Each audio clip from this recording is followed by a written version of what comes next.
یا ذاتی جھگڑا ہے؟ وہ کہہ رہے ہیں آپ کی دکانیں بند ہو رہی ہیں۔ انجینئر محمد علی مرزا صاحب کو آپ نے بات چیت، مناظرے، موبائل لے کے بڑا آفرز کروائیں، وہ کہتے ہیں کہ آپ اپنی جماعت کے بڑے کسی کو ساجد میر صاحب سے لکھوا کے لے آئیں۔ یہ نہیں کہتا، وہ یہ کہتا ہے کہ ان کا جو سب سے بڑا میں اس کے ساتھ کروں گا۔ وہ کہتا ہے امام کعبہ کے ساتھ میں نے مناظرہ کرنا۔ بھائی امام کعبہ کو کون اردو سکھائے گا؟ عربی آپ کو آتی نہیں، اردو ان کو آتی نہیں، تو مناظرہ کیسے ہوگا؟ نہیں، ان کی دوسری آفر بھی ہے کہ اگر آپ ان لوگوں کو نہیں لا سکتے تو پھر اپنی جماعت کے بڑے ان سے، مفتی طارق مسعود صاحب تقی عثمانی صاحب سے لکھوا کے لے آئیں، آپ ساجد میر صاحب سے لکھوا کے لے آئیں، اور وہ بریلوی حضرات مفتی منیب الرحمان سے لکھوا کے لے آئیں، تو پھر میں آپ سے مناظرہ کر لیں۔ میں تو اگر ان کی آفر موجود ہے آج ہی میں آپ کے چینل کے وساطت سے کہتا ہوں۔ بسم اللہ الرحمن الرحیم۔ محترم ناظرین السلام علیکم۔ میسج ٹی وی کے ساتھ آپ کا میزبان عبد المتین ایک بار پھر آپ کی خدمت میں حاضر ہے۔ ناظرین، جیسا کہ آپ کو پتہ ہے کہ اس پروگرام میں ہم عالم اسلام کی مشہور شخصیات کے ساتھ آپ کا انٹروڈکشن کرواتے ہیں، ان سے آپ کی ملاقات کرواتے ہیں، ان کی ذاتی زندگی کے حوالے سے یہ ہمارا پروگرام ہوتا ہے، اور الحمدللہ اب تک بہت سارے بڑے بڑے لوگوں سے ہماری اس حوالے سے گفتگو ہوئی، وہ انٹرویوز آپ میسج ٹی وی پر دیکھ سکتے ہیں۔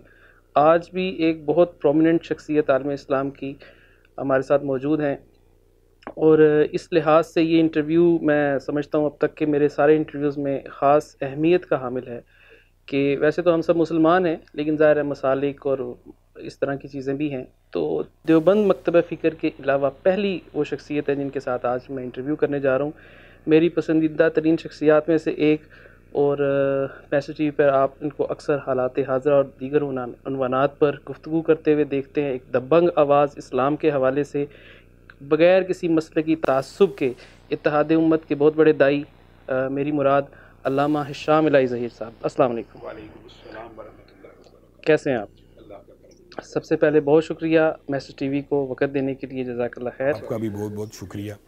علامہ صاحب، سب سے پہلے آپ کی ذاتی حوالے سے کچھ سوالات ہیں۔ سب سے پہلا یہ کہ آپ کا جو آبائی تعلق ہے وہ کہاں سے ہے؟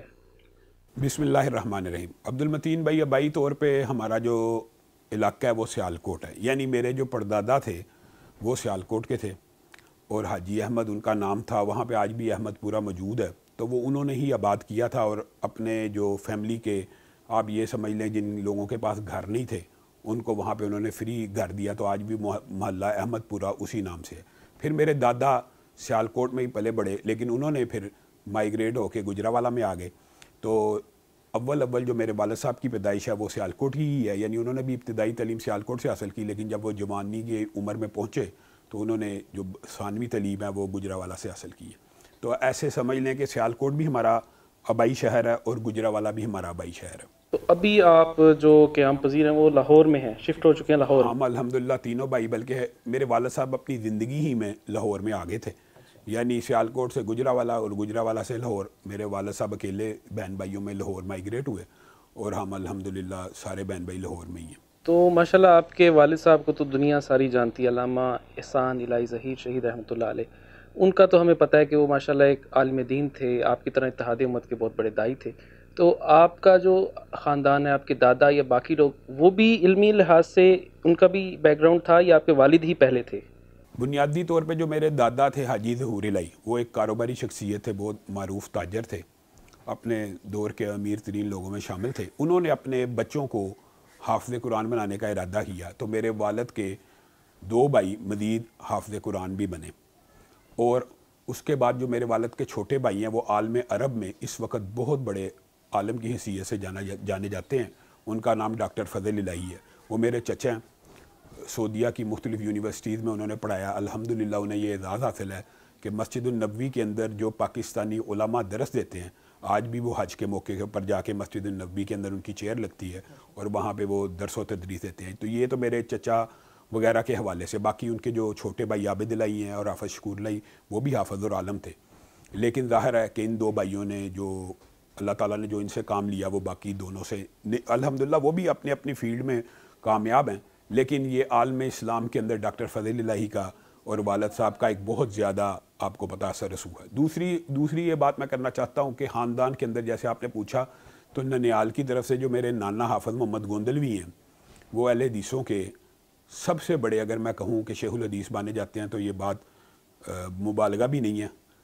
اس وقت بر صغیر پاک و ہند کے اندر جتنے بھی اہل حدیث علماء ہیں ان کے پاس حدیث کی جو سند ہے وہ میرے نانا کی طرف سے. آپ نے اپنی ابتدائی تعلیم حاصل کی وہ کہاں سے کی اور کیا کی؟ میں پہلی 5 کلاس سے تو کرسچن ماڈل سے میں نے پڑھی ہیں. اس کے بعد میں والدہ نے والد صاحب کی شہادت کے بعد ان کا ذہن یہی تھا کہ مجھے بھی وہ حافظ بنائیں, تو انہوں نے مجھے حفظ میں ڈالا. میں نے ابتدائی تعلیم قاری ادریس عاصم صاحب اہل حدیثوں کے بہت بڑے قاری تھے. گزشتہ دنوں ان کا انتقال ہوا, اللہ تعالیٰ انہیں گری کے رحمت فرمائے, اور وہ تھانوی صاحب کے شاگرد بھی تھے اور تھانوی صاحب کے ساتھ ان کا بڑا گہرا تعلق تھا. میں نے حفظ قرآن وہاں سے کیا اور تجوید یعنی سمجھ لیں اور تلاوت اور قرآن پاک کی الف با میں نے انہی سے سیکھی ہے.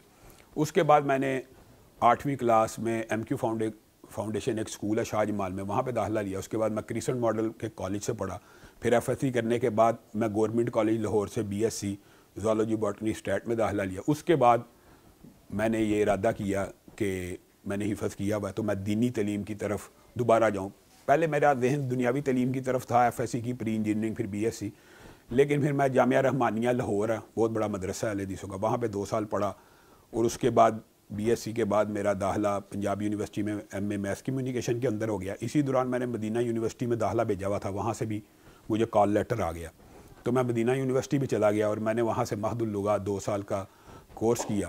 اور ان دنوں میں عبد المتین بھائی تعلیمی حوالے سے آپ نے پوچھا تو ان دنوں میں ماسٹرز کی بڑی اہمیت ہوتی تھی, یعنی جس کے پاس زیادہ ایم اے تھے, والد صاحب کے پاس 7 ایم اے تھے, تو ان کا بڑا شہرہ تھا اس حوالے سے کہ انہوں نے کنٹمپریری اسٹڈیز کے اندر بھی عبور حاصل کیا ہوا. تو وہی ذوق شوق تھا. حالانکہ جب میں نے ایم اے عربی کر لیا, ایم اے اسلامیات کر لیا, تو میں نے پی ایچ ڈی کے لیے اپلائی کیا تھا اس دور میں, تو میرا رول نمبر 1 تھا شیخ زید میں. لیکن تب پی ایچ ڈی کا بالکل ٹرینڈ نہیں تھا. 2000 میں 3-4 کی آپ کو بات بتا رہا ہوں. تو میں نے بھی پھر ماسٹرز کرنا شروع کر دیا, پھر پولیٹیکل سائنس میں کیا, پھر یعنی ماسٹرز کا اس دوران رواج تھا, 4-5 ماسٹر کیے. اس کے بعد میں نے پھر یہ سوچا کہ ایل ایل بی بھی کرنا چاہیے. ایل ایل بی کے والے سے میرے دوستوں کا یہ ذہن تھا کہ ایل ایل بی بڑا مشکل ہے, اور جس طرح آپ ماسٹر کرتے ہیں بغیر پڑھے اور اتنی محنت کے بغیر, یہ نہیں ہوتا. اللہ کے فضل و کرم سے وہ بھی بغیر سپلی کے اور معمولی محنت سے وہ بھی کلیئر کیا. پھر میں ایڈوکیٹ ہائی کورٹ بن گیا. تو اس کے بعد آپ یہ سمجھیں کہ پڑھائی کے اندر گیپ آ گیا, پریکٹیکل لائف میں, کاروبار کے اندر, سیاست میں, جماعت میں. لیکن پھر جب میں نے دیکھا کہ یہ تو اب پی ایچ ڈی کا بڑا سکوپ ہے, تو پھر ایم فل کیا سرگودا یونیورسٹی سے, اور اب میں پی ایچ ڈی کر رہا ہوں یو او ایل سے. مجھے تو آپ نے اسپیچ لیس کر دیا کہ ماشاءاللہ سے دینی اور دنیاوی لحاظ سے ماشاءاللہ سے آپ نے اعلیٰ ترین ڈگریوں کو بھی حاصل کرنا چاہیے. اگرچہ یہ ویسے تعلیم کی رسیدیں ہی ہیں, لیکن آپ یہ میں اس لیے حاصل کی ہیں, آپ یہ سمجھ لیں کہ آپ دیکھ لیں معاشرے کے اوپر اس کا امپیکٹ ہوتا ہے کہ اس بندے کے بعد 5 ماسٹر ڈگری ہیں, اس کے بعد ایم فل ہے, اس کے بعد پی ایچ ڈی ہے. حالانکہ ہم یہ میں صدق کے دل سے سمجھتا ہوں کہ حفظ قرآن کی جو ڈگری ہے یا علم دین کی جو علم دین کی ڈگری ہے, میں ذاتی طور پہ سمجھتا ہوں کہ وہ ان سب ڈگریوں سے بہت بلند ہے. لیکن آپ یہ دیکھ لیں کہ اگر بندے کے پاس P H D, M phil اور یہ ڈگریاں نہیں ہوتی تو لوگ ایک اس کو روایتی مولوی کے طور پہ ڈیل کرتے ہیں. میرا بھی آپ سے یہی سوال تھا کہ عمومی طور پر یار مجھے بھی نہیں پتہ تھا کہ ماشاءاللہ سے آپ دنیاوی لحاظ سے اتنا پڑھ چکے ہیں, ورنہ عام طور پر لوگوں کا یہی ذہن ہوتا ہے کہ ایک عالم ہے اور وہ مسجد میں اگر درس دے رہا ہے تو وہ ایک ٹپیکل مولوی ہے, بس اس نے بس 8 سال جو ہے نا مدرسے میں لگائے, اس کو دنیا کا کوئی پتہ نہیں ہے. تو لوگوں کا عام طور پر تاثر یہی ذہن ہوتا ہے, اور اسی وجہ سے وہ بلکہ مولویوں کو سمجھیں کنڈیم کر رہے ہوتے ہیں کہ اس کو سائنس کا کیا پتہ, یہ وہ اس طرح کی باتیں جب ہم سنتے ہیں.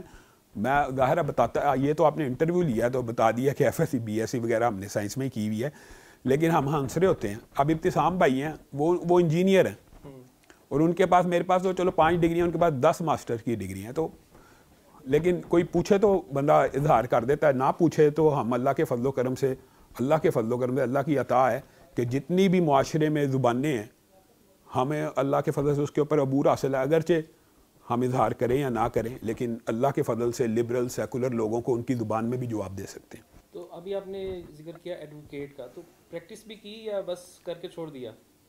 میں ظاہر ہے وہ کچھ پریکٹس آپ کو پتا اس کے لیے ہوتی ہے ہائی کورٹ کے لائسنس کے لیے. اس ٹائم ویسے میں ایلیجیبل ہوں سپریم کورٹ کے لائسنس کے لیے, تو میرے دوستوں کا جو چیمبر ہے وہ ظاہر ہے جب کیس لڑتے ہیں اس کے اوپر میرا بھی نام لکھ دیتے ہیں, لیکن حقیقت یہی ہے کہ میں پریکٹسنگ لائر نہیں ہوں. لیکن یہ بات ضرور ہے کہ ہائی کورٹ کے جو ججز ہیں یا سول کورٹ کے جو ججز ہیں, فیملی میٹر فیملی لاز کے اوپر خاص طور کے اوپر بھی پیچھے ہائی کورٹ میں کیس تھا, تو انہوں نے مجھ سے کنسلٹ کیا کہ یار خلا کا معاملہ آ گیا. وہ تھوڑا سا کئی دفعہ پیچیدہ معاملات ہوتے ہیں تو اس کے اوپر وہ ہم سے رہنمائی لے لیتے ہیں شرعی طور کے اوپر کہ یہ چونکہ قانون بھی پڑھے ہوئے ہیں اور شریعت کے بھی کو جاننے والے, ہم تو ادنا سے طالب علم ہیں شریعت کے, تو وہ پوچھ لیتے ہیں تو اس کے اندر ہم ان پٹ دے دیتے ہیں. ویسے لوگ جن کو پتہ چلتا ہے وہ میرے پاس آ جاتے ہیں کہ آپ علامہ صاحب ہمارا کیس لڑیں, تو پھر میں ان کو بتاتا ہوں کہ میرے دوستوں کے چیمبر ہیں, تو میں پریکٹسنگ نہیں ہوں. میں ویسے پریکٹسنگ لائر اس لیے بھی نہیں ہوں, ذوق تھا شروع میں ظاہر ہے بولنے کی, اگر استعداد ہو بندہ بن جاتا ہے, لیکن میں یہ سمجھتا ہوں کہ بہت مشکل ہو جاتا ہے حق اور باطل کی تفریق کرنا. آپ کیسے جج کر سکتے ہیں کہ یہ بندہ سچا آپ کے پاس آیا ہے, تو آپ خواہ مخواہ باطل کے وکیل بن جائیں, یہ بہتر نہیں ہے. اور تھوڑا سا ہم پیچھے چلیں گے, ایک چیز ہم چھوڑ کے علامہ شہید کے حوالے سے کہ جب ان کی شہادت ہوئی اس وقت تو آپ کی عمر کتنی تھی؟ تقریباً میں 8 سے 9 برس کے درمیان تھا. اس وقت میری عمر اتنی تھی, اور میرے ذہن میں یعنی بچپن کے سارے ان کے ساتھ گزارے ہوئے واقعات میرے ذہن میں موجود ہیں. کم عمر تھا لیکن ان کی شخصیت کا جو اثر ہے وہ ہم سمجھتے ہیں آج بھی ہمارے اوپر موجود ہے. اور آپ ٹوٹل بھائی کتنے, کیونکہ لوگ تو 2 ہی کو جانتے ہیں, آپ کو اور ابتسام الہی ظہیر صاحب کو, تو کیا 2 ہی بھائی ہیں؟ ہم 3 بھائی ہیں.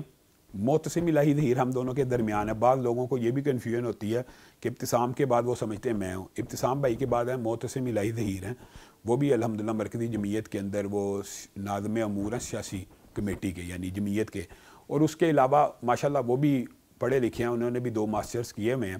لیکن وہ میڈیا کے اوپر چونکہ آتے نہیں ہیں تو لوگوں کو یہی لگتا ہے کہ ہم 2 بھائی ہیں. ایکچولی ہم 3 بھائی ہیں, اور اللہ کے فضل و کرم سے وہ بھی جماعتی سیاست کے اندر یعنی جماعتی پولیٹکس کے اندر ان کو ہر بندہ جانتا ہے, میڈیا اور معاشرے میں ان کا تعارف ابھی نہیں ہے. اچھا, آپ کی اور ابتسام الہی ظہیر صاحب کی شکل و شباہت, قد و کاٹ کافی ملتا جلتا ہے, اور اکثر لوگ کبھی ہم سوشل میڈیا پر دیکھتے ہیں آپ کی تصویر کے ساتھ ان کا نام اور ان کی تصویر کے ساتھ آپ کا نام ہوتا ہے. ریئل لائف میں بھی کبھی ایسا ہوا کہ آپ کو کسی نے ابتسام الہی ظہیر سمجھ کے آپ سے بات چیت کی ہو؟ یہ تو آپ یوں سمجھیں کہ یہ تو روز مرہ کا معمول ہے.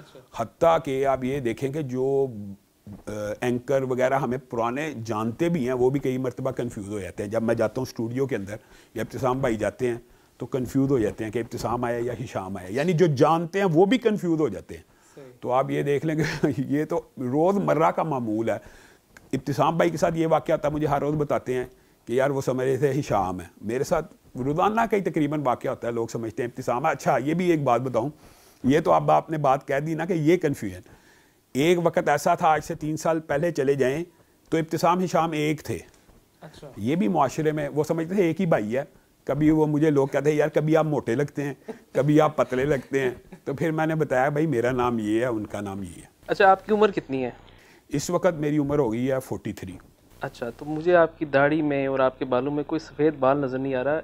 اتنا اپنے آپ کو فٹ رکھنے کی اور کوئی تون شون بھی کوئی نظر نہیں آ رہی, کیا راز ہے؟ تون شون تو ویسے میں سمجھتا ہوں ہونی بھی نہیں چاہیے. ویسے میں کچھ موٹاپے کا شکار ہو گیا تھا لیکن میں نے اپنے وزن کو کنٹرول کیا ہے. اور باقی یہ جو بال سفید تو پاکستان کے اندر 19-20 سال کے لڑکے کو رہتے ہیں, یہ کلر کا کمال ہے.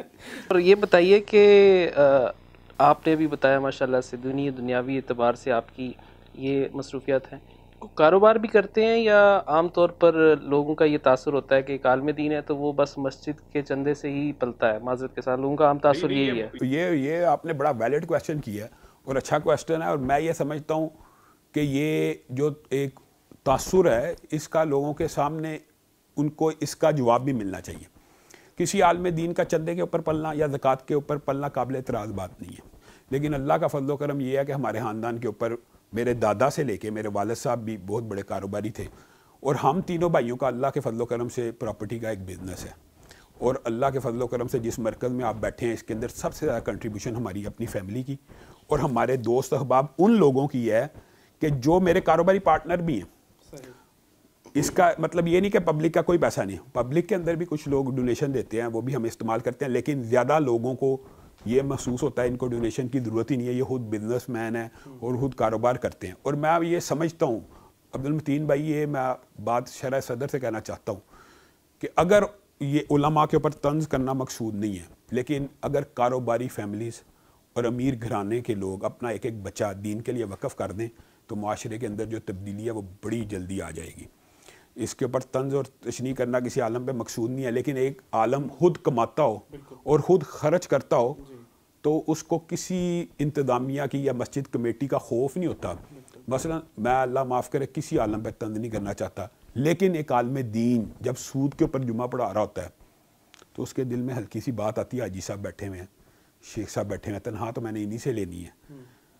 یہ ایک فطری بات ہے، وہ دین کا ابلاغ کرتے ہیں، طنز نہیں ہے.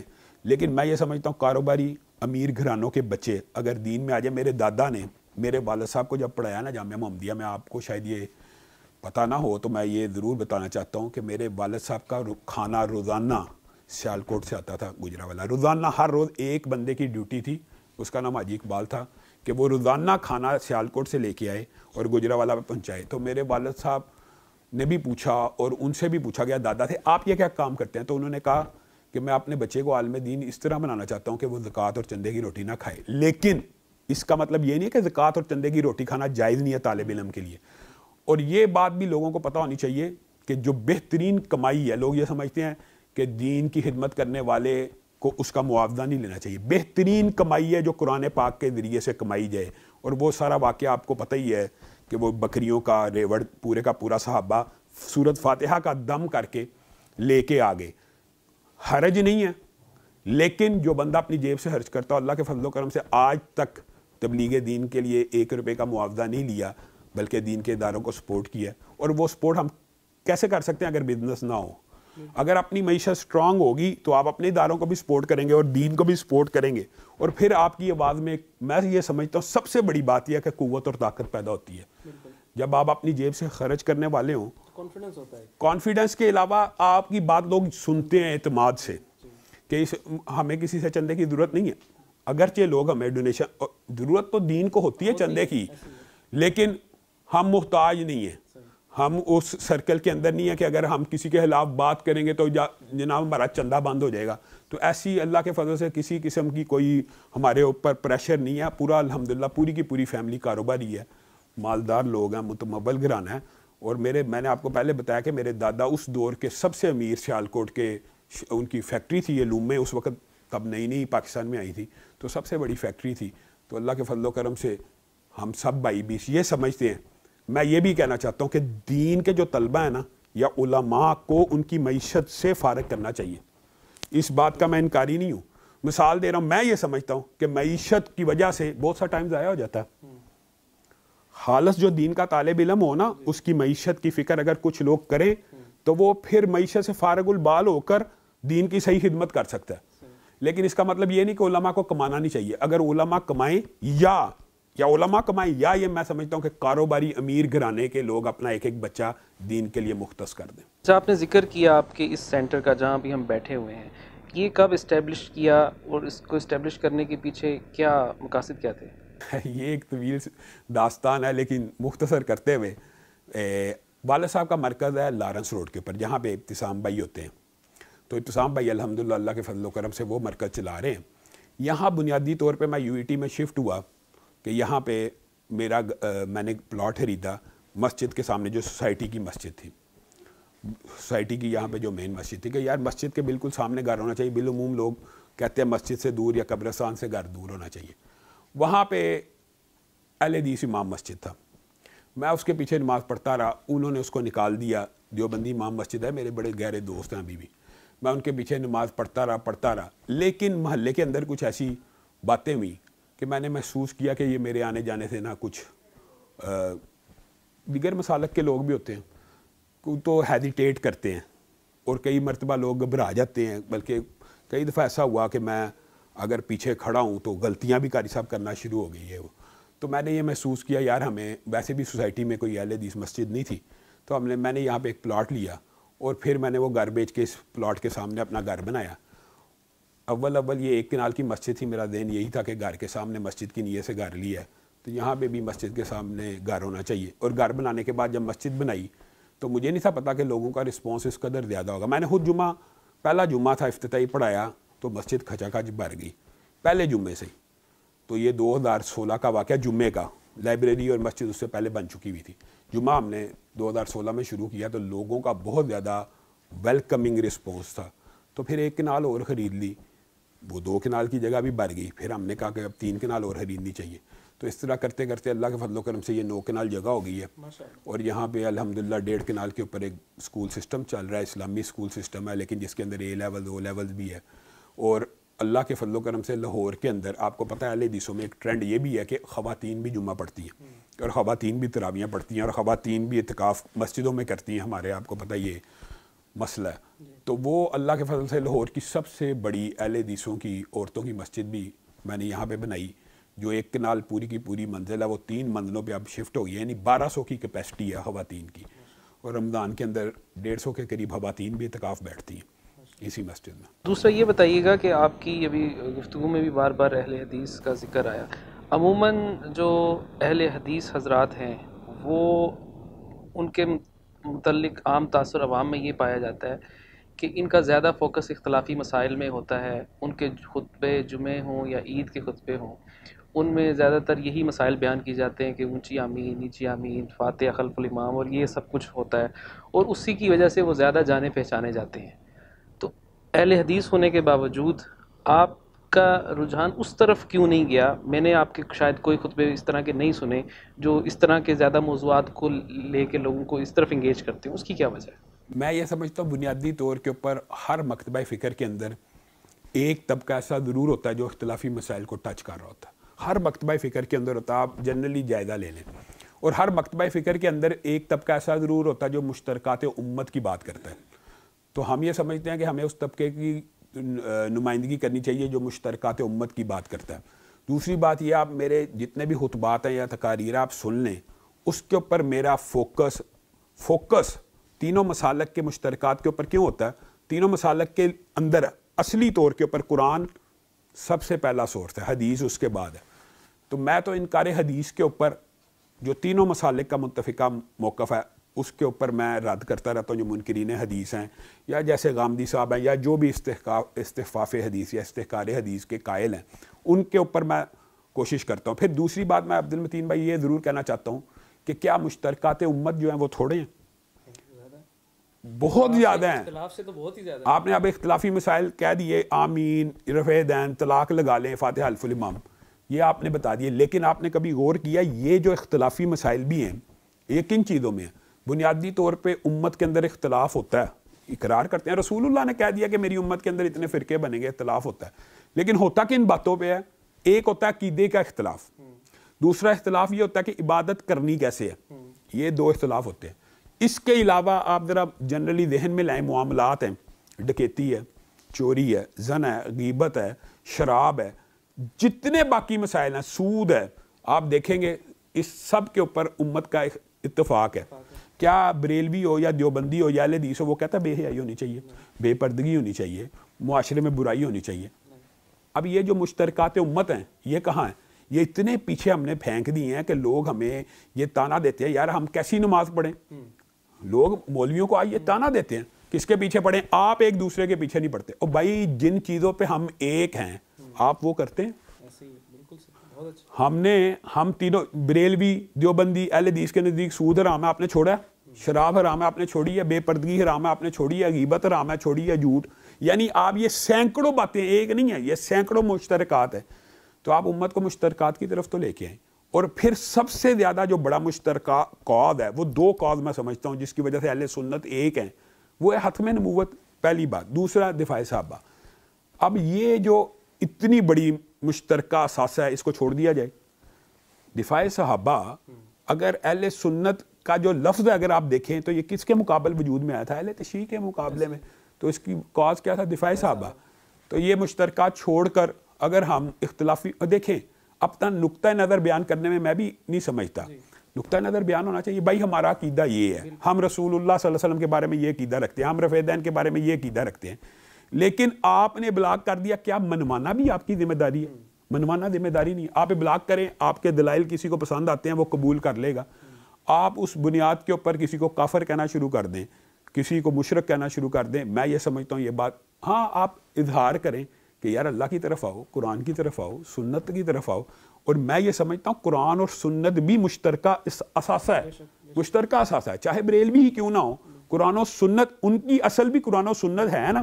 تو آپ قرآن و سنت کو ہائی لائٹ کرتے کرتے اتنا ہائی لائٹ کر دیں کہ عوام خود بخود کہیں کہ بھائی ہم نے کسی کی طرف نہیں جانا، قرآن و سنت کی طرف آ جانا، تو بات ہے تب. تو اس پہ آپ کو رسپانس کیسا رہا لوگوں کا، جب آپ شروع سے اتحاد امت کے داعی ہیں، ابھی بھی آپ کے خطبات جمعہ ہوں یا جو بھی چیزیں ہوں، اور کیا یہ جو مرکز آپ نے بنایا جو اہل حدیث کا ہے، کیا صرف یہاں پہ صرف اہل حدیث ہی آتے ہیں، باقی مکتبہ فکر کے لوگ یہاں کے جمعہ نہیں پڑھتے؟ آپ اگر نوٹ کریں، آپ اپنے ساتھیوں کو کبھی جمعے میں بھیجیں تو میری جو 30% سے زیادہ آڈینس ہے وہ غیر اہل حدیث ہے، 30% سے زیادہ. اور بریلوی بھی آتے ہیں، دیوبندی بھی آتے ہیں، اور اللہ کے فضل و کرم سے وہ خود کہتے ہیں کہ ہم نے کبھی آپ کے مرکز میں اجنبیت محسوس نہیں کی ہے. تاکہ آپ کو پتہ ہم دفاع صحابہ کی ایک باقاعدہ قواعد اور مشن سمجھتے ہیں. لیکن آپ کے لیے شاید یہ بات حیرانگی کی ہو کہ ہمارے محلے کا جو شیعہ ہے وہ بھی میرے مرکز میں ایک دن آیا اور آ کے علامہ صاحب میں ادھر نماز پڑھ لوں، آپ مجھے روکیں گے تو نہیں؟ میں کہا یار آپ کیسی بات کرتے ہیں، آپ میرے سامنے نماز پڑھیں، وہ اللہ کے فضل سے آتا ہے یہاں پہ نماز پڑھ کے جاتا ہے، ہم اس کو بھی نہیں روکتے. یعنی ہمارے سے یہ اجنبیت گفتگو سے کئی مرتبہ لگتا ہے کہ یہ بڑے سخت مزاج لوگ ہیں، لیکن ایک بندہ عبادت کرنے آ رہا ہے تو اس کو میں سمجھتا ہوں کسی طور پہ نہیں روکا جا سکتا. تو ہماری مسجد کے اندر تو قطعاً کسی کو یہ اجنبیت محسوس ہی نہیں ہوتی. بریلوی آ جائے، دیوبندی آ جائے، میں تو ہر ایک کو ویلکم کرتا ہوں. اور جہاں تک آپ نے رسپانس کی بات کی ہے، کچھ مخالفت آپ کو پتہ ہے معتدل لوگوں کی ہوتی ہے، اور کچھ لوگ تو کرتے ہی ہیں جن کو اعتراض کرنا کام ہے. لیکن آن دا ہول اللہ کے فضل و کرم سے آپ یہ سمجھ لیں کہ ہم بھائیوں کی اس کوشش اور سٹرگل کی وجہ سے بین المسالک ہم آہنگی کو بھی فروغ ملا، اور ہماری جو آپس میں نفرتیں مسالک کے درمیان تھی وہ بھی بہت حد تک کم ہو گئی ہیں. ہمارے الحمدللہ دیوبندیوں کے بہت سے علماء کے ساتھ ایسی دوستی ہے جیسے بھائیوں جیسی ہے، بریلویوں کے بہت سے علماء کے ساتھ ہمارا تعلق ایسا رہا ہے.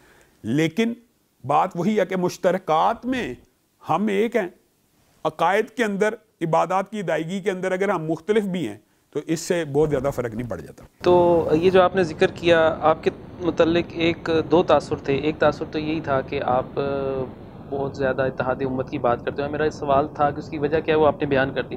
دوسرا آپ کے متعلق لوگوں کا عام تاثر یہ ہے جو ابھی آپ نے ذکر کیا کہ آپ بہت سخت ہیں، آپ اپنی بات کو بہت زور دے کر، چاہے وہ ٹاک شوز ہوں یا انفرادی گفتگو ہو، بہت زور دے کر کہتے ہیں، اور لوگ سمجھتے یہی ہیں کہ آپ بہت متشدد قسم کے آدمی ہیں. تو یہ تاثر کس حد تک ٹھیک ہے؟ یہ تو آپ ان لوگوں سے پوچھ سکتے ہیں جو میرے ساتھ پروگرام میں بیٹھتے ہوں.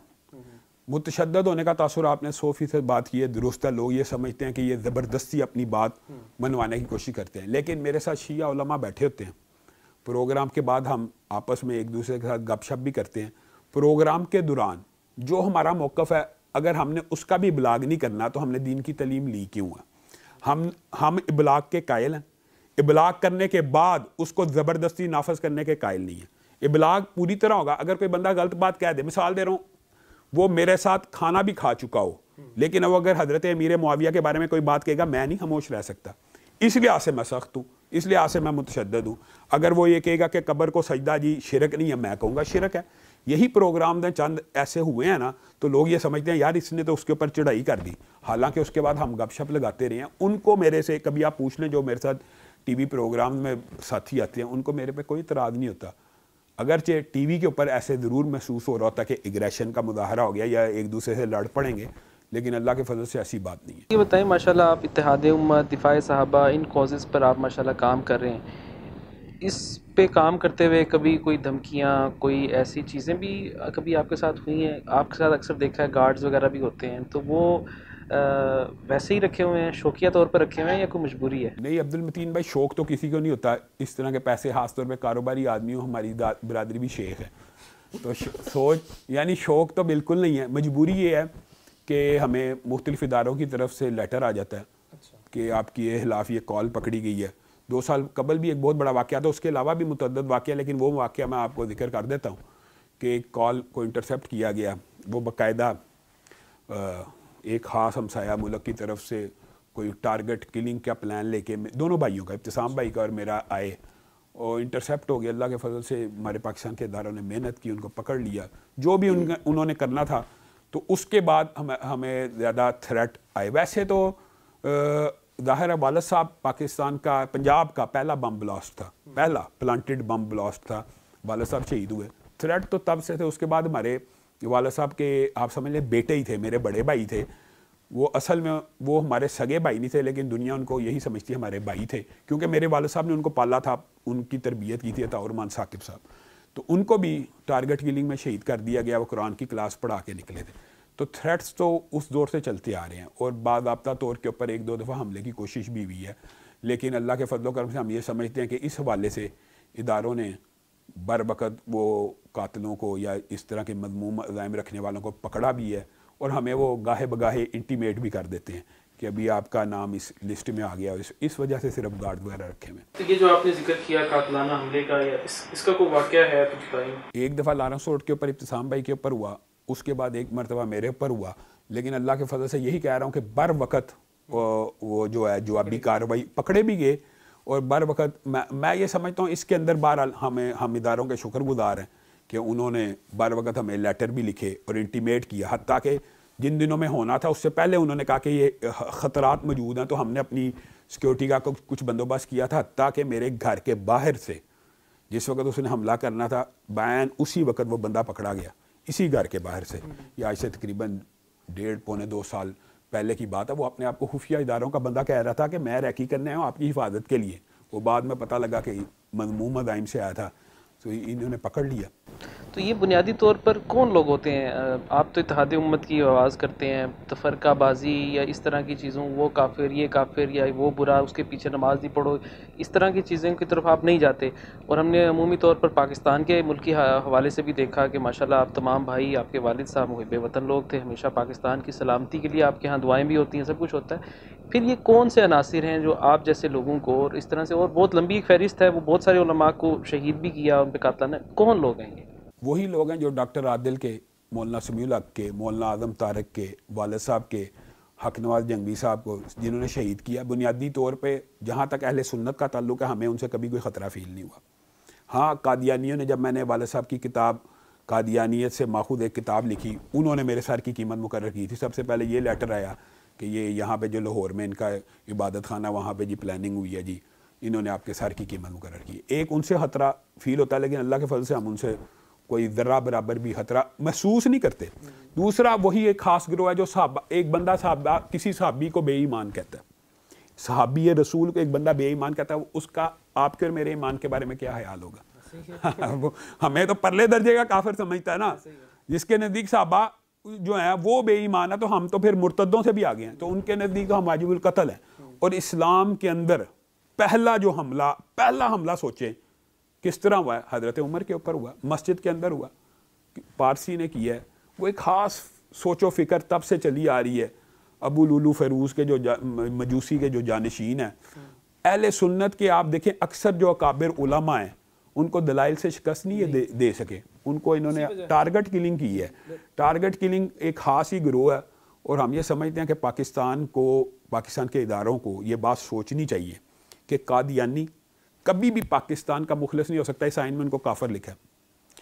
اور وہ جو دوسری خاص سوچ فکر ہے، وہ پاکستان میں رہتے ہوئے بھی ان کا ملک پاکستان نہیں ہے، ان کا ملک کچھ اور ہی ہے۔ دوسرا اس حوالے سے ایک اور کنفیوژن تھی، وہ یہ کنفیوژن تھی کہ آپ کا یہ مرکز ہے قرآن و سنہ سینٹر، اور اس کے ساتھ ساتھ بعض اوقات آپ کی وابستگی ہمیں نظر آتی ہے جمعیت اہل حدیث کے ساتھ۔ تو اصل میں سیاسی طور پر کہیں یا اپنی جماعت کے طور پر کہیں، جمعیت اہل حدیث آپ کی جماعت ہے یا قرآن و سنہ موومنٹ آپ کی ہے، یا یہ دونوں آپ کی ہیں؟ یہ پیرالل چیزیں ہیں یا کیا ہے؟ یہ بنیادی طور کے اوپر نا، عبد المتین بھائی میرے والد صاحب تھے جمعیت اہل حدیث کے ناظم اعلیٰ، سیکرٹری جنرل، انہی کی جماعت تھی۔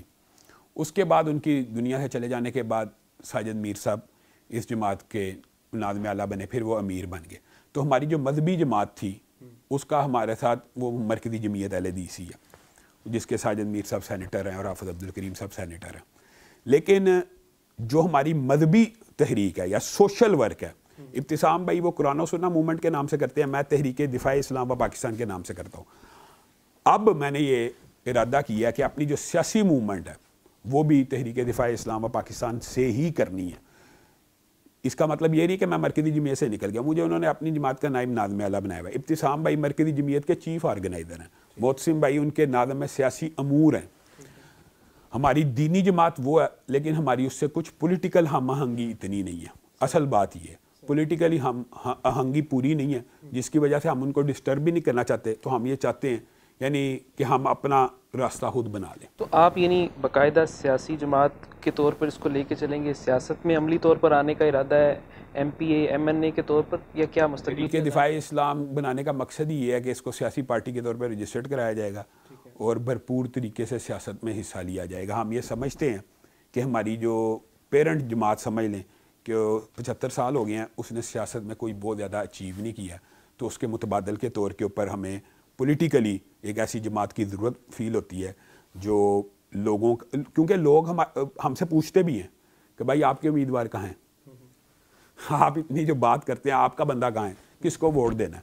ویسے تو میں اتحاد امت سب سے پہلے چاہتا ہوں، یہ بھی بتا دوں، تحریک دفاع اسلام و پاکستان بنانے کا مقصد یہ بھی تھا کہ جو میرے ہم ذہن میرے ساتھی ہیں، معاویہ اعظم صاحب ہو گئے یا علامہ سعید صاحب کا تو اب انتقال ہو گیا، تو اس طرح کے جو معتدل لوگ ہیں، یعنی دیوبندی، بریلوی، اہل حدیث، جماعت اسلامی مل ملا کے ایک ایسا سیاسی پلیٹ فارم عوام کو دیا جائے کہ لوگ اس کی طرف متوجہ ہوں. مذہبی جماعتوں کو نا لوگ ووٹ نہیں دیتے، وجہ یہ ہوتی ہے کہ ان کا ذہن یہ ہوتا ہے اس نے جیتنا نہیں ہے. تو کم از کم اتنا باروب اتحاد ہونا چاہیے.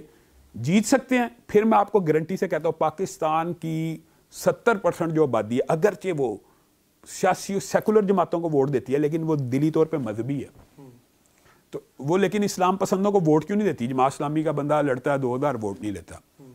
آپ تحریک لبیک کو دیکھ لیں، میں نے ان کو بھی یہ بات کہی تھی. اب یہ دیکھ لیں، آپ کہتے ہیں ابھی آپ سے بات آف دی ریکارڈ ہو رہی تھی کہ پریڈکشنز کی، میں نے ان کو کہا تھا آپ اتنے ووٹ بھی نہیں لے سکیں گے. وہ کہتے تھے ہم نے ایسے کر دینا. میں کہا نہیں لے سکتے. انڈیپینڈنٹلی مذہبی جماعتوں کو پنجاب سے وہ پذیرائی کبھی نہیں مل سکتی جب تک وہ متحد نہ ہو. متحد ہوں گے آپ دیکھ لینا رزلٹ ویسا ہی نکلے گا جیسے متحدہ مجلس عمل کے دور میں نکلا تھا. اس طرح کے جو مذہبی اتحاد ہے، متحدہ مجلس عمل کا آپ نے ذکر کیا، تو اس کا انجام کیا ہوا وہ بھی تو ہم نے دیکھ لیا. تو آپ ایسا کیا کریں گے کہ جو متحدہ مجلس عمل والے نہیں کر سکے؟ میں یہ سمجھتا ہوں وہ تو پہلا اتحاد تھا اور اس کے رزلٹ سے میں مایوس نہیں ہوں، اگرچہ لوگ مایوس ہو جاتے ہیں. آپ یہ سمجھتے ہیں کہ وہ رزلٹ مایوس کن تھا؟ 80+ سیٹیں اس اتحاد نے لی تھی. اگرچہ وہ اتحاد بعد میں ٹوٹ پھوٹ کا شکار ہو گیا، لیکن ٹوٹ پھوٹ کی کچھ وجوہات ہوتی ہیں. میں یہ سمجھتا ہوں اگر یہ باتیں پہلے سے طے ہو جائیں نا، کسی بھی مذہبی اتحاد کو بنانے سے قبل حصہ بقدر جثہ کے اعتبار سے، آپ ریشو پرپوشن کے اعتبار سے ڈیل کر لیں تو یہ معاملات بعد میں نہیں بگڑ سکتے. اور میں یہ آپ کو ایک بات بتاؤں، جماعت اسلامی کے جو دوست ہیں میرے، ہم ان کی بہت حد تک یہ ذہن سازی کر چکے ہیں کہ آپ بھی اکیلے الیکشن نہیں جیت سکتے. صوبہ سرحد سے شاید ان کو خاطر ہاں رسپانس مل جائے، لیکن پنجاب سے انہوں نے بھی یہ رزلٹ نہیں حاصل کر سکنا. اگر وہ مذہبی اتحاد بنائیں گے تو آپ دیکھ لینا رزلٹ نکل آئیں گے. اور انشاءاللہ ہم یہ کوشش کریں گے کہ مجلس عمل والا اس دفعہ سیاسی اتحاد نہ ہو، اس سے بہتر ہو. اچھا، ایک سوال جو مجھے ابھی ذہن میں آیا، آپ نے ذکر بھی کیا تحریک لبیک کا، اس حوالے سے دیوبندی اور اہل حدیثوں کے درمیان شاید اتنے اختلافات یا اتنی شدت نہ ہو عمومی طور پر جتنی بریلوی اور اہل حدیث کے درمیان عمومی طور پر پائی جاتی ہے. اس کے باوجود آپ نے اتنا بڑا ظرف اور اتنا بڑا دل کیسے کر لیا کہ آپ کے اکثر خطبات میں تحریک لبیک والوں کی تعریف اور توصیع ہوتی ہے، اور ادھر سے ہمیں کبھی اس کا رسپانس مجھے کم سے کم نظر نہیں آیا؟ تو یہ کیسے؟ یہ عبد المتین بھائی، بنیادی طور پہ اگر آپ یہ سمجھتے ہیں تعریف ہوتی ہے تو ایسی بات نہیں. میں دیکھتا ہوں کہ ان کے اوپر ظلم ہو رہا ہے تو اس ظلم کے خلاف ہمیں آواز بلند کرنی چاہیے. جب بھی ان کے اوپر فائرنگ ہوئی، ہزارہ کا واقعہ ہو یا یہ چبرجی کا واقعہ ہو، ہم نے آواز اٹھائی ہے، ہم نے اس ظلم کے خلاف آواز اٹھائی ہے. کیا آپ اور میں ان کو کلمہ گو مسلمان نہیں سمجھتے؟ کلمہ گو مسلمان ہیں، وہ قتل ہو رہے ہیں، ماورائے عدالت قتل ہونا چاہیے؟ نہیں ہونا چاہیے. اس لیے ہمیں ان کے حق میں آواز اٹھانی چاہیے. اور دوسری بات جو آپ نے کی ہے نا اہل حدیث دیوبندی میں، تو میں یہ سمجھتا ہوں اہل حدیث دیوبندیوں کو تو کبھی بھی سیاسی جدوجہد منفرد کرنی ہی نہیں چاہیے.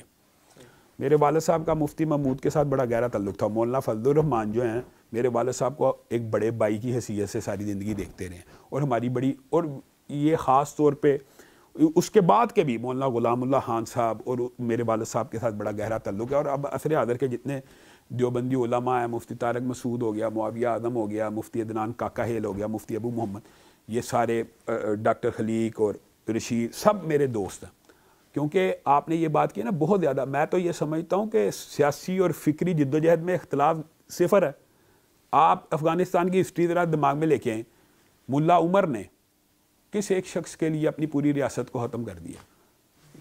وہ اہل حدیث تھا. اتنی بڑی قربانی, یعنی یہ ہماری تو آپس میں قربانیوں کی داستان ہے, شاہ اسماعیل شہید سے لے کے شاہ احمد بریلوی تک. تو یہ تو ہمارے درمیان تو یہ سیاسی جو فکر ہے نا, وہ تو آپ سمجھے سیاسی فکر میں تو بالکل ہی لمبا چوڑا اختلاف نہیں ہے, دونوں حریت فکر کے. ہاں بریلویوں کے ساتھ اگرچہ اختلاف بہت زیادہ ہے, یہ بات آپ کی حقیقت ہے, اور ان کی طرف سے میں نے بھی جیسے آپ کہتے ہیں اتنا ویلکمنگ رسپانس نہیں دیکھا, لیکن آپ کیا سمجھتے ہیں اس کے اثرات نہیں مرتب ہو رہے؟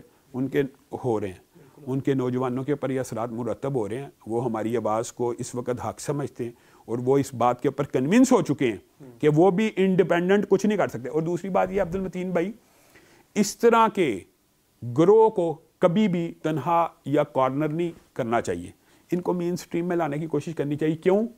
ہم یہ سمجھتے ہیں جب کوئی بندہ مین سٹریم میں آ جاتا ہے نا, اس کا تشدد کم ہوتا ہے. مین سٹریم پولیٹکس میں اگر آپ ان کو رستہ دیں گے اور ان کو چینلائز کریں گے تو ان کا تشدد, ان کا غصہ, ان کی نفرت کم ہوگی.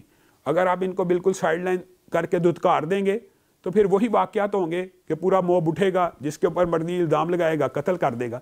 یہ جو واقعات ہیں یہ بہت خطرناک ہیں. ان کو میں یہ سمجھتا ہوں کہ ہمیں تمام علماء کو میری یہ درخواست ہے, ان کو چینلائز کریں. ان کے اندر بہت زیادہ ایگریشن ہے, یہ بات آپ کی درست ہے, اور ان کے اندر بہت زیادہ نفرت بھی ہے, اور لیکن اس نفرت کو سٹریم لائن کرنا ہے کہ نہیں, ان کو چینلائز کرنا. یہ ہمارے معاشرے میں ہمارے ساتھ رہتے ہیں کہ نہیں, کئی سو سال سے ہم اکٹھے رہ رہے ہیں نا, تو آپ ان کو اپنے ساتھ لے کر اسی طرح چلیں.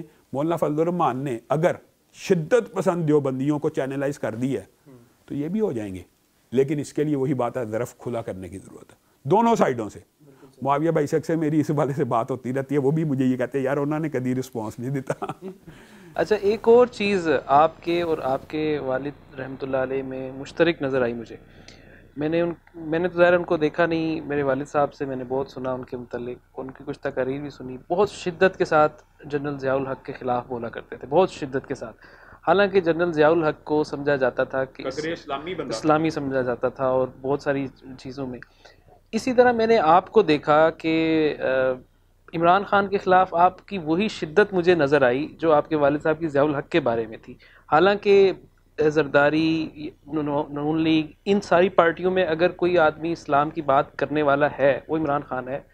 اس کے اختلافات کے ساتھ ہم بات کریں, اس کی کیا وجہ ہے کہ اگر کوئی آدمی تھوڑا سا, اب دیکھیں زرداری صاحب کو آپ نے کبھی کلمہ پڑھتے, کبھی صحابہ کی بات کرتے ہوئے نہیں سنا ہوگا, نہ آپ کو مریم سے, نہ نواز شریف صاحب سے کوئی بات. اب اگر ایک آدمی بات کر رہا ہے اور اگر غلط کر رہا ہے تو بجائے اس کے کہ آپ اس کو اس طرح سے ایگریشن کر کے اس کے خلاف بولیں, اس کے ساتھ بیٹھیں, اس کو سمجھائیں. ایک آدمی آلریڈی قریب آ چکا ہے تو اس کو دور کیوں کر رہے ہیں؟ عبد المتین بھائی, جو وجہ ابو کی مخالفت کی تھی نا, آپ نے یہ ججمنٹ آپ کی صحیح ہے, وہی وجہ میری ہے. ابو ضیاء الحق کے جو زیادہ مخالف یہ تھے کہ یار یہ اسلام کا نام لے کے آیا, اسلام کا نام لے کے آ کے اسلام کے ساتھ ایسی غداری. اور اسلام کے ضیاء الحق نے پوری قوم کے ساتھ, جب آپ کو پتا وہ خالص ایک اسلامی انقلاب کی شکل میں آئے تھے, اور انہوں نے لوگوں کے ذہن میں یہ کہا تھا کہ 90 دن کے بعد شریعت ہی نافذ ہو جانی ہے, یعنی لوگوں کا یہ ذہن تھا. تو انہوں نے جب وہ دھوکہ کیا, آپ کو پتا ایک ذوالفقار علی بھٹو جتنے مرضی بڑے لیڈر تھے, وہ ایک دوسرے ونگ کے لیڈر تھے, اور مذہبی جماعتیں ان کے خلاف, قومی اتحاد, ساری طریقے نظام مصطفیٰ. تو جب ضیاء الحق کے اندر یہ حرکتیں والد صاحب نے دیکھیں تو اول تو وہ بھی ان کے مؤید تھے, تو وہ ان کے خلاف ہو گئے شدت کے ساتھ. اور پھر وہ اختلاف بہت عروج پہ پہنچا ہوا, ایک لمبی چوڑی داستان ہے سعودی بادشاہوں وغیرہ کی. اب عمران خان کے ساتھ وجہ نقطہ اختلاف یہ ہے کہ یہ واحد بندہ ہے جو کہتا ہے میں نے ریاست مدینہ بنانی ہے. یا تو یہ نعرہ ہی نہ لگائے, کیا ریاست مدینہ ایسے بن جانی ہے جیسے یہ رمضان کی راتوں کے اندر ناچ گانے ہوں؟ یہ وجہ اختلاف, نقطہ اختلاف یہ ہے. جیسے آپ نے کہا زرداری نے تو اسلام کا نام ہی نہیں لیا, تو اس کے اوپر یہ ایلیگیشن نہیں لگ سکتے. یا نواز شریف تو یہ کام ہی نہیں کرتا, یہ کہتا میں نے ریاست مدینہ بنانی ہے, تو پھر بھائی اگر ریاست مدینہ بنانی ہے تو یہ کام کرنا ہے. آپ مجھے بتائیں, پچھلے دنوں خان صاحب نے بات تلخ ہو جائے گی بہت زیادہ, پتہ نہیں آپ آن ایئر بھی کر سکیں گے کہ نہیں. خان صاحب نے کہا کہ باجوہ صاحب میرے پاس آئے تھے اور انہوں نے مجھ سے پوچھا آپ پلے بوائے ہیں, تو میں نے کہا ہاں میں تھا. اب اسلامی کوئی بندہ ذہن کا, آپ اور میں, ہم خالصتاً ایک اسلامی پس منظر میں. اب اقرار جرم جو ہے اس کی شرعی سزا بتا دے. اقرار جرم کے بعد کوئی گواہ کی ضرورت نہیں ہے. یعنی ایک بندہ ریاست مدینہ کا والی بننا چاہتا ہے اور وہ اوپنلی اقرار جرم کر رہا ہے, لوگ اس کے جواب میں کہتے ہیں علامہ صاحب وہ اس کا ماضی ہے. ماضی, میں کہتا ہوں اللہ تعالیٰ نے اس کی توبہ بھی قبول کر لی, اللہ نے اس کو معاف کر دیا, مان لیتے ہیں, لیکن اقرار جرم ریاست کے اندر کوئی اعلانیہ کر دے پھر اس کو سزا نافذ ہوتی ہے. مثلا ایک قاتل کے میں نے توبہ کر لی ہے, توبہ تو اللہ کے ساتھ معاملہ ہے, لیکن اقرار کر لے آج ٹی وی پہ بیٹھ کے کہ میں نے قتل کیا, اس کو معاف کیا جائے گا؟ نہیں کیا جائے گا. اس کو کہا کس کا کیا تھا, اس کا ذرا بدلہ لے. تو خان صاحب ایسی باتیں لوز ٹاک کرتے رہتے ہیں. تو آپ یہ چاہتے ہیں کہ خان صاحب جو اسلام کا نام لے رہے ہیں وہ چھوڑ دیں؟ لیکن اس کے اوپر عمل بھی کریں. صرف زبانی دیکھیں کردار, مطلب انسان صرف سیاست کے لیے اسلام کو استعمال کرے. اچھا, آپ کا یہ تاثر ہے کہ وہ استعمال کر رہے ہیں, وہ صرف یہ وجہ اختلاف ہے اور کوئی اختلاف کی وجہ نہیں. اسلام کو سیاست کے لیے استعمال نہ کریں کہ یعنی میں ووٹ لینے کے لیے اسلامی, جیسے آپ نے وہ سن نہیں لیا کہ یار اسلامی ٹچ دیں. یعنی اگر آپ اس وجہ سے اسلامی ٹچ دیتے ہیں کہ لوگوں کے سینٹیمنٹس کو اور لوگوں, خان صاحب نے پتہ کیا اعلانیہ کہا تھا کہ میں وہ ہوں جو اللہ کے علاوہ کسی کو سجدہ کرنا شرک سمجھتا ہوں. اور آپ نے دیکھ لیا وہ پنکی پیرنی کی شادی کے بعد انہوں نے سجدہ کیا, اور سجدہ کرنا بریلوی مکتبہ فکر کے اندر بھی جائز نہیں ہے. تو پھر یہ بتائیں, اب یہ بتائیں کہ پھر وہ جو نعرے تھے ایاک نعبد و ایاک نستعین کس کے لیے تھے؟ پھر ہمیں یعنی لوگوں کو چکر دینے کے لیے تھے. نہیں, تو یہ والی باتیں مناسب نہیں ہے کہ آپ جیسے جو بڑے لوگ ہیں جن کی معاشرے میں ایک سنی جاتی ہے, آپ یہ باتیں ان کو جا کے سمجھائیں, بجائے اس کے کہ دیکھیں آپ کا کوئی میرا کوئی آپ دیکھتے ہیں رد عمل غلط ہے, اگر آپ میڈیا پہ آ کے مجھے کرٹیسائز کریں گے تو میں شاید وہ نہ سنوں. ہاں, اگر آپ میرے پاس آ کے مجھے سمجھائیں گے کہ یار یہ جو آپ کام کریں یہ ٹھیک نہیں ہے, تو میرا سوال آپ سے یہ ہے کہ یہ ساری باتیں آپ کی ٹھیک ہیں, اگر آپ یہ سمجھتے ہیں کہ یہ سب کچھ غلط ہو رہا ہے تو آپ لوگوں کو, ایسے لوگوں کو قریب لانے کی کوشش کرنی چاہیے, ان کے پاس جا کے سمجھانی چاہیے, یا ان کو دور کر دینا چاہیے؟ چلیں, اگر آپ نے یہ بات کر لی ہے تو آپ کو یہ بات بھی بتاتے ہیں کہ عمران خان صاحب کے ساتھ ہمارے بڑے اچھے براہ راست تعلق بھی تھا, لیکن خان صاحب کے ارد گرد ایک ایسی لابی نے قبضہ کیا جو ہم سمجھتے ہیں کہ وہ خان صاحب کو ڈی ٹریک کرنے میں, اگر آپ یہ سمجھتے ہیں, ہم نے خود فیل کیا, میں نے ابتسام بھائی نے, ان کے ساتھ ہم نے بڑے پروگرام اٹینڈ کیے ہیں, اول ان کو یعنی وہ ہمیں مجھے اور ابتسام بھائی کو براہ راست کال کر کے کہتے ہیں یار بندے بھیجو یہ کرنا, یعنی اچھی انڈرسٹینڈنگ لیے. تب تک ہم نے محسوس کیا خان کے ارد گرد ایسے بندے موجود نہیں. لیکن جب 2013 کے اندر خان صاحب کے ارد گرد اچانک سے ایک خاص ملک کی لابی نے ان کو اپنے حصار میں لے لیا, اور اس کے بعد خان صاحب کے اندر متواتر ایسی تبدیلیاں آتی چلی گئیں کہ ہم یہ سمجھنا شروع ہو گئے اب ان کی اصلاح ممکن نہیں ہے, یہ کسی کے ہاتھوں سمجھ لے کھیلنا شروع ہو گئے. اور وہ ہماری عینی شہادتیں ہیں, آپ خود گوائیں, زلفی بہاری, علی زیدی وغیرہ, یہ ایک خاص مافیا تھا جس نے خان صاحب کو جتنا نقصان میں کہتا ہوں مذہبی طور پہ بھی پہنچایا اور سیاسی طور پہ بھی. یہ جو آپ سمجھتے ہیں سعودی عرب کے ساتھ خان صاحب کے تعلقات خراب ہوئے ہیں, یہ اسی لابی نے کی ہیں.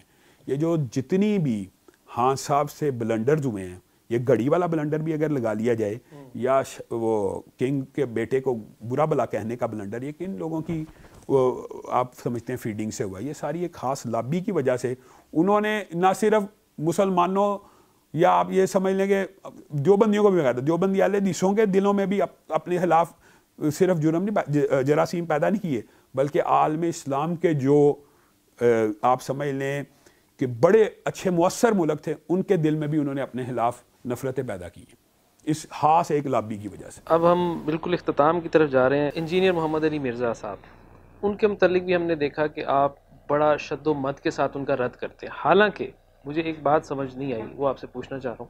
انجینئر صاحب کی جو زیادہ تر ان کا فوکس ہے, یا جن کو وہ برا بھلا کہتے ہیں, بابوں کو اور اس طرح کی چیزوں کو, وہ زیادہ تر یا تو بریلوی حضرات سے تعلق رکھنے والی چیزیں, کرامات اور اس طرح کی چیزیں, یا دیوبندی حضرات سے تعلق رکھنے والی المحنت المفند اور اس طرح کی چیزیں. اچھا, مجھے یہ بات سمجھ نہیں ہے کہ وہ رد تو کر رہے ہیں بریلویوں اور دیوبندیوں کا, تو آپ ایز اے اہل حدیث اتنا زیادہ ان کے خلاف کیوں ہیں؟ اس کی کیا وجہ ہے؟ بنیادی طور پہ عبد المتین بھائی ہمارا جو نقطہ اختلاف ہے وہ یہ ہے کہ یہ بندہ صحابہ کے بارے میں اپنی زبان کو کنٹرول نہیں کرتا. مثلا 1400 سال کی اسلامی تاریخ کے اندر کسی ایک بندے نے, کسی ایک اہل سنت کے امام کو یہ جرت نہیں ہوئی, حتیٰ کہ میں یہ کہتا ہوں کہ روافظ کو بھی یہ جرت نہیں ہوئی کہ وہ اعلانیہ کہیں کہ حضرت امیر معاویہ, امی عائشہ, طلحہ, زبیر, ایک بہت بڑا گروہ ہے نا, حضرت امیر معاویہ کا حضرت عثمان کے قتل کے اوپر, شہادت کے اوپر جو اختلاف ہوا سیدنا علی سے, وہ صحابہ کی ایک جماعت ہے. یہ واحد بندہ ہے. روافظ کو بھی اعلانیہ یہ جرت نہیں جس نے یہ کہا 28/12 بخاری کی حدیث کے اندر یہ پیش کرتا ہے اور یہ کہتا ہے کہ سیدنا امیر معاویہ, امی عائشہ, طلحہ, زبیر اور ہزاروں صحابہ کا گروہ جو ہے جہنم کی طرف بلانے والا. اب مجھے ایک بات بتلائیں کہ اجماع امت ہے کہ جہنم کی طرف بلانے والا گروہ کن کا تھا؟ خارجیوں کا.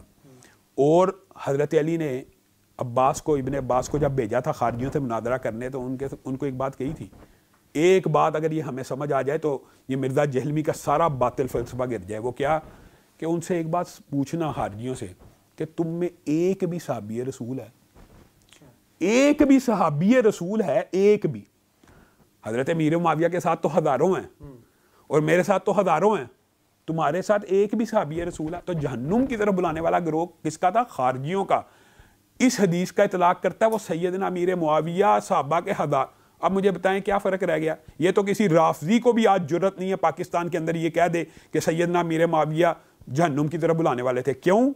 رسول اللہ صلی اللہ علیہ وسلم نے کہا یہ میرا بیٹا سردار ہے حسن. یہ مسلمانوں کے دو عظیم, یہ بھی بخاری شریف کی 2704 نمبر حدیث ہے, یہ مسلمانوں کے دو عظیم گروہوں کے درمیان صلح کروائے گا. یعنی جن گروہوں کو رسول اللہ عظیم بھی کہہ رہے ہیں اور مسلمان بھی کہہ رہے ہیں, یہی نہیں ہے ان صحابہ کو طلحہ و زبیر عشرہ مبشرہ ہیں کہ نہیں, معین جنتی ہیں کہ نہیں. سیدنا امیر معاویہ کو معین جنتی ہونے کی بھی بشارت ہے, اس کی بہت زیادہ لمبی چوڑی احادیث بھی موجود ہیں کہ پہلا لشکر اور ام حرام کی جتنی بھی احادیث ہیں یہ سیدنا امیر معاویہ جنتی معین, طلحہ زبیر جنتی معین, امی عائشہ جنتی یعنی جنت کی بیوی بھی ہیں. یہ ہزاروں صحابہ کلن وعد اللہ الحسنی, یہ پورا جنتی گروہ جہنم کی طرف بلانے والا. یہ کیسا بات ہے؟ اچھا جب اس کے اوپر ہم کہتے ہیں معاذ اللہ, وہ کہتا ہے حدیث کو کہتے ہیں. اب کیسی عجیب بات ہے, وہ کہتے ہیں شاید ہم حدیث کا انکار. بھائی جہنم کی طرف بلانے والا گروہ ہم تجھے یہ سمجھاتے ہیں صحابہ کا نہیں ہو سکتا. تو نقطہ اختلاف یہ ہے. اگر آپ یہ کہیں کہ ہمیں اکثر لوگ کہتے ہیں جیسے آپ نے کہا کہ یار وہ تو بابوں کے خلاف بولتا ہے اہل حدیثوں کی فیور ہو رہی ہے, وہ ان کے خلاف بولتا ہے اہل حدیثوں کی فیور ہو رہی ہے, تو ہم بھی اس کے ساتھ حصہ ڈال دیں اس بات کے اوپر کہ وہ میں کہتا ہوں کہ جو بندہ کسی صحابی کی رسپیکٹ نہیں نہ کرتا وہ عزت کا ہر حق کھو دیتا ہے. کسی گستاخ صحابہ کے بارے میں ہمارے پاس نہ نرم دل ہے نہ نرم الفاظ ہیں, اگرچہ وہ شو کرتا ہو. اور یہ بھی بات بتاؤں, یہ جو آپ سمجھتے ہیں نا کہ وہ شاید اہل حدیث کے قریب ہے, قطعاً ایسی بات نہیں ہے. وہ ایک الگ بابا ہے, اس نے ایک اپنا الگ بابا, وہ ایکچول بابا ہے, اس نے اپنا ایک نیا فرقہ اور نیا باباازم پرموٹ کیا کہ اس کی بات حجت ہے اور اس کے علاوہ کسی کی بات حجت نہیں ہے. مجھے ایک بات بتائیں, کیا اہل حدیث ہو, میں کہتا ہوں دیوبندی بھی حتیٰ کہ بریلوی بھی, کیا کسی صحابی کے گستاخ ہو سکتے ہیں؟ اہل سنت کہتے ہیں نا بریلوی, تو اہل سنت کیسے کسی صحابی کا گستاخ ہو سکتا ہے؟ آپ یہ دیکھیں خادم رضوی صاحب کو خراج تحسین پیش کرنے کی وجہ صرف یہ تھی کہ انہوں نے سیدنا امیر معاویہ کے بارے میں مینار پاکستان پہ تقریر کرتے ہوئے کہا تھا کہ مالکانو ہی پہ گئے. اور الیاس قادری صاحب نے عصر حاضر میں کہا جو سیدنا امیر معاویہ سے بغض رکھتا ہے وہ میرے جنازے کو کندھا نہ دے. یہ تو اہل سنت بھی صحابی کا مخالف نہیں ہوتا, تو اس نے تو چوگا اوڑا ہوا ہے. اور یہ تو ہم یہ سمجھتے ہیں رافضی ہے, تقیہ کر کے بیٹھا ہوا ہے, کیونکہ رافضیوں کو یہ جرت نہیں ہے. بتائیں کہ اس کے اوپر جو مقدمات ہیں یہ کوئی میری اس کے ساتھ ذاتی, آپ نے سوال کیا میری اس کے ساتھ کوئی جائیداد کا جھگڑا ہے یا ذاتی جھگڑا ہے؟ وہ کہہ رہے ہیں آپ کی دکانیں بند ہو رہی ہیں. دکان تو چل رہی ہے, ہماری دکانیں تو چل رہی ہیں. اگر دکانداری ہی کی بات کر رہا ہے, وہ تو دیکھیں نا کنویں کے اندر ایک مینڈک ہو, وہ یہ سمجھتا ہے یہ کنواں ہی زندگی ہے, اس کے نزدیک تو یہ دکانیں بند ہو رہی ہیں. لیکن میں چلے ایک ایگزامپل کے طور پہ دیتا ہوں, آپ مجھے دیکھتے ہیں, میں اللہ کے فضل و کرم سے معاشرے میں ہر روز ہزاروں لاکھوں لوگوں کو ملتا ہوں. اللہ تعالیٰ کی طرف سے کیسی مار ہے, وہ اپنے گھر سے نہیں نکل سکتا. دکانیں ہماری بند ہیں اور نکل تو گھر سے نہیں رہا. تو وہ ایک ایسا بندہ وہ معاشرے میں نکل کے دکھائے. اس نے اس قدر گستاخیاں کی ہوئی ہیں, اس کے ریمارکس اس قدر گستاخانہ ہے کہ اہل تشیع کے علماء بھی وہ الفاظ نہیں کہہ سکتے. بتائیں کوئی شیعہ اٹھ کے کہہ سکتا ہے حضرت امیر معاویہ جہنم کی طرف بلاتے تھے؟ یہ کہتا ہے. تو کیا وجہ ہے پھر پاکستان کے ریاستی ادارے قانون, جب آپ خود کہہ رہے ہیں کہ دوسرے لوگ جن کے اوپر یہ ایلیگیشن ہے وہ یہ بات نہیں کر سکتے اور یہ بغام دہل یہ بات کر رہا ہے, تو اس کی پکڑ کیوں نہیں ہوتی؟ ہاں پھر وہی بات آپ کہتے ہیں آپ عمران خان کے مخالف کیوں تھے. ہم یہ سمجھتے ہیں کہ عمران خان کے دور میں اس فتنے کو پورا پروموٹ کیا گیا اور اس کی پشت پنائی کی گئی. آپ اس کا اندازہ اس بات سے لگائیں, اس کے اوپر پرچہ ہے, اس کے اوپر مقدمہ درج ہے سیدنا امیر معاویہ کی گستاخی کا, اور ایف آئی اے میں یہ اشتہاری مطلوب ہے. اس وقت بھی ایک مقدمے میں مطلوب ہے, ایک گستاخی صحابہ کے مقدمے میں. اس کو نہیں پکڑا گیا خان صاحب کے پورے دور میں. پہلے اس کے خلاف مقدمہ نہیں تھا درج کیا گیا, احتجاج کیا تو مقدمہ درج ہوا, اور وہ عناصر اب بے نقاب ہو رہے ہیں کہ جو اس کے پشت پناہ تھے. ہاں اب ہمیں توقع ہے کہ اللہ کرے کہ وہ جو اس کا مافیا، وہ جو ایک خاص لابی ہان کے ارد گرد اس کو سپورٹ کرتی تھی، پروموٹ کرتی تھی. اچھا یہ بھی بڑی عجیب بات ہے عبد المتین بھائی، آپ غور کرنا کہ تحریک انصاف کے لوگ صرف اس کی سیاسی وابستگی کی وجہ سے اس کی حمایت شروع کر دیتے ہیں. اور بھائی سیاسی وابستگی کا عقیدے کے اور اس طرح کے موضوعات کو کبھی نہیں دیکھنا چاہیے کہ یہ اگر آپ کے عمران خان کی حمایت کر رہا ہے، وہ صحابی کی مخالفت کر رہا ہے، صحابی کی مخالفت کر رہا ہے، آپ عمران خان کی حمایت کی وجہ سے اس کو سپورٹ کر رہے ہیں. تو انشاءاللہ یہ جو اس کی سپورٹ تھی یہ بھی اللہ کے فضل سے ختم ہو جانی ہے. جیسے ہی ختم ہوئی ہے گرفتار ہو جائے گا، پکڑا جائے گا. حتیٰ کہ میں یہ سمجھتا ہوں کہ وہ جو ایک خاص سوچ اور فکر کے لوگ ہیں جنہوں نے اب یہ ناموس صحابہ بل کے اوپر بڑا آگ بگولا ہوئے ہیں، وہ کیوں ہوئے ہیں؟ وہ مقدمات کی وجہ سے ہوئے ہیں کہ ہمیں اجازت ملنی چاہیے، ہمیں برا بلا کہنے کی اجازت دیں. اگر ان کو اجازت نہیں ہے تو ہم ایک اہل سنت کا چوگا اوڑھے ہوئے شخص کو کیوں اجازت دیں صحابہ کے اوپر بولنے کی؟ صرف وجہ اختلاف اور نقطہ اختلاف یہ ہے. یعنی اگر مثال کے طور پر انجینئر محمد علی مرزا یہ صحابہ کے متعلق جو اس کی گفتگو ہے اس سے اعلان برات کر لیتا ہے، تو آپ کا بنیادی اختلاف، باقی اختلاف تو ظاہر رہیں گے ثانوی، لیکن بنیادی اختلاف آپ کو اس کے ساتھ یہی ختم ہو جائے گا اختلاف. مجھے ایک بات بتائیں، کوئی بندہ کسی مسلمان کو بے ایمان کے، حدیث ہے نا کہ ایک بندہ کسی مسلمان کو کافر کے تو ان دونوں میں سے ایک ہو جاتا ہے. تو جو کسی صحابی کو کہ حتیٰ کہ اس کی اب ریسنٹ ایک ویڈیو آئی ہے، مجھے کل کسی بندے نے بھیجی ہے، اس کے اندر اس نے سیدنا امیر معاویہ کے بارے میں یہ تک کہہ دیا ہے کہ جب میں یہ لفظ کہوں نا بنو امیہ بڑا چلاک ہوشیار، تو سمجھ جایا کروں میں کس کو کہہ رہا ہوں.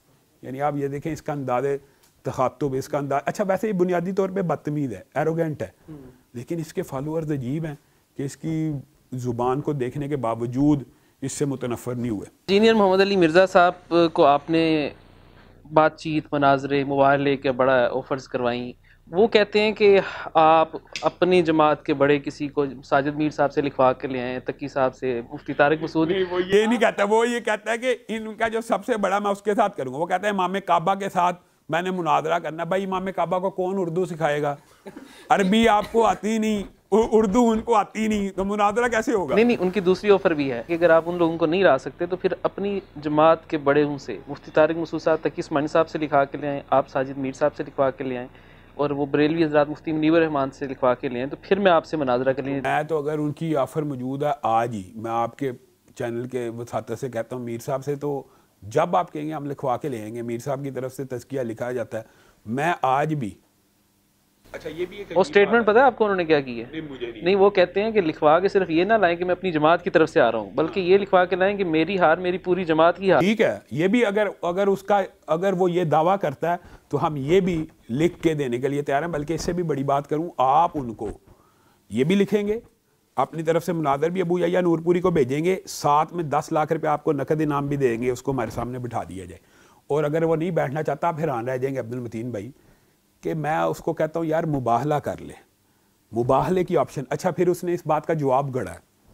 میں نے اس کو کہا مباہلہ کر لے کہ حضرت ابو بکر سے لے کے حضرت امیر معاویہ تک سارے صحابی جنتی ہیں، مباہلہ کر لے. اگر تو سیدنا امیر معاویہ کو جہنم کی گروہ کی طرف بلانے والا کہتا ہے، یہ آج لڑائی ختم کر دیتے ہیں. ہمارا عقیدہ وَكُلًّا وَعَدَ اللَّهُ الْحُسْنَىٰ، اللہ نے ہر صحابی کا مغفور، ان کی ہر خطا کو اجتہادی ہو جیسی بھی ہو معاف کر دی ہے. اس کے اوپر ہمارے سے مباہلہ کر لے. اس نے پورا ایک پروگرام ریکارڈ کرایا کہ مباہلہ صرف رسول اللہ کے لیے تھا. آپ اندازہ کریں، یعنی یہ اس کا علمی لیول اور یہ اس کا معیار ہے کہ جس کو پوری امت کے لیے ایک مشعل راہ، جس چیز کو کہ جب تمام فریق دلائل آگے عاجز آ جائیں پھر مباہلے کا آپشن ہے. اور ایک صدی ایسی نہیں جو مباہلے سے حالی گزری ہو، ہر صدی کا مباہلہ ہم اس کو دکھانے کے لیے تیار ہیں. تو یہ نہ مناظرہ کرنا چاہتا ہے نہ مباہلہ. وہی بات ہے کہ یہ سامنا کرنا ہی نہیں چاہتا، یہ ون سائیڈڈ ہے. یہ چاہتا ہی نہیں کہ میرے جو فالوورز ہیں وہ چیک بھی کریں. یعنی حتیٰ کہ اس کا دعویٰ یہ تھا کہ علمی اور کتابی بھی کہتا ہے.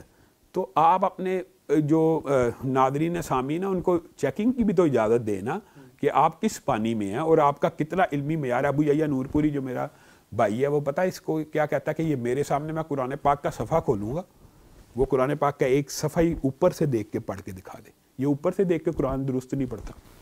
اچھا، اس میں ایک آخری ضمنی سوال یہ، آپ نے بھی کہا کلن وعد اللہ الحسنہ، لیکن ان کا یہ کہنا ہے کہ اگر آپ کہتے ہیں سارے صحابہ جنتی، ابھی ریسنٹلی ان کا کلپ آیا، تو یہ جو لوگ مرتد ہو گئے تھے صحابی، ان کے متعلق آپ کیا کہتے ہیں؟ ہم تو یہ وہ کہتے ہیں کہ آپ کیسے کہہ رہے ہیں، یہ تو آپ کی سٹیٹمنٹ آپ کے اپنے خلاف جاتی ہے۔ مجھے ایک بات بتائیں کہ یہ کیسے کلیم کرتا ہے جو مرتد ہیں یہ ان کو صحابی سمجھتا ہے؟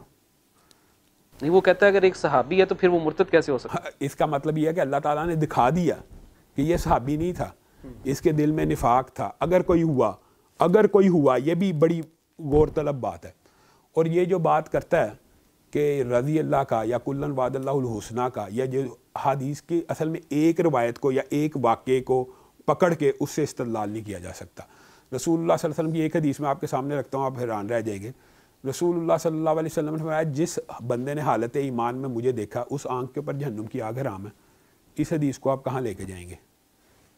یعنی صحابہ کے بارے میں ایک نہیں ہے۔ پھر رسول اللہ صلی اللہ علیہ وسلم نے فرمایا کہ میرے صحابہ کا موازنہ عام مسلمانوں سے نہ کرنا، تم احد پہاڑ جتنا سونا چاندی خرچ کرو گے، میرے صحابی ایک آدھ ہاتھ آٹا خرچ کرے گا، تم اس کے اجر و ثواب کو نہیں پہنچ سکتے۔ ان تمام روایات کو جمع کر کے لباب نکالا جاتا ہے کہ ایک بات کو سامنے رکھ کے نکالا جائے گا، اور پھر جن کو آشکار کر دیا، جن کو ظاہر کر دیا وہ ظاہر ہو گئے۔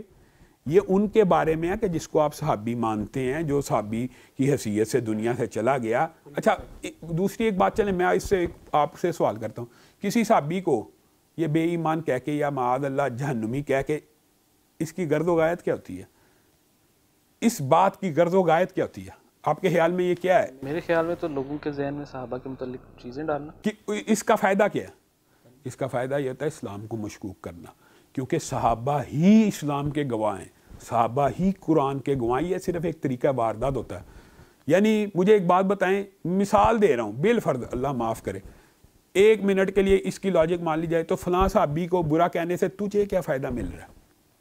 کوئی امت کو فائدہ ہے؟ آج میں کہتا ہوں سیدنا امیر معاویہ کے بارے میں کوئی بندہ بولتا رہے، کیا اسلام کی 5 نمازیں 3 رہ جائیں گی یا 30 روزے 28 ہو جائیں گے؟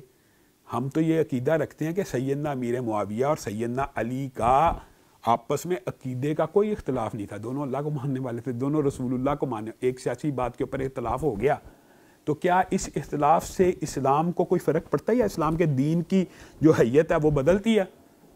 نہیں نہ بدلتی۔ لیکن پھر بھی یہ صحابہ کو برا کیوں کہتے ہیں؟ کیونکہ یہ اسلام کی حیت بدلنا چاہتے ہیں، کیونکہ صحابہ وہ ہیں جنہوں نے قرآن پاک کو محفوظ کیا۔ پھر اگلا حملہ یہ ہوتا ہے، یہ صحابہ نے ہی کہا ہے نا قرآن کی یہ آیت ہے، صحابین۔ اگلا حملہ حدیث اور قرآن کے اوپر ہے۔ صحابہ کی ذات کو مشکوک صرف اس بنیاد پہ کیا جاتا ہے تاکہ لوگوں کو کہا جائے، یہ اس نے کہا بھی ہے، حیران رہ جائیں گے آپ، اس نے کہا ہے کہ تابعین رج کے جھوٹے تھے۔ اس کے یہ الفاظ موجود ہے، تابعین رج کے جھوٹے تھے، نیک بھی تھے اور رج کے جھوٹے بھی تھے۔ اس بات کا کیا مقصد ہے؟ حدیثوں کو مشکوک کر دیا جائے کہ یہ اپنی مرضی کی مانوں گا، اپنی مرضی۔ یعنی صحابہ بے ایمان تھے معاذ اللہ، تابعین رج کے جھوٹے تھے، تو یہ باتیں جو حضور صلی اللہ علیہ وسلم ہم تک پہنچی ہیں یہ اوتھینٹک نہیں ہے، یہ قرآن ہی اوتھینٹک نہیں ہے۔ روافظ کا بھی اگلا ٹارگٹ قرآن ہوتا ہے کہ یہ جو ان کے ذریعے آیا نا یہ نہیں ہم نے ماننا، یہ بات ہوتی ہے۔ اس لیے یہ جو ٹارگٹ ہے اس کو پکڑنا چاہیے۔ بھائی کسی صحابی کو برا کہنے سے آپ عوام کو، میں کہتا ہوں چلو آپ نے 2 ملین فالوورز کو اس بات کے اوپر لگا لیا صحابی برا ہے، ان کو آپ فائدہ کیا دے رہے ہیں؟ ان کو اس چیز کا اجر و ثواب مل رہا ہے کسی کو برا کہنے کا؟ کیا برا کہنے کا بھی اجر و ثواب ہے؟ یہ افسوس کی بات ہے۔ مولانا آپ کا بہت بہت شکریہ، آپ نے اپنا قیمتی وقت دیا اور کافی ڈیٹیل آپ سے انٹرویو ہوا، ہم آپ کے شکر گزار ہیں کہ آپ نے اتنا وقت نکالا۔ جزاک اللہ خیر، السلام علیکم۔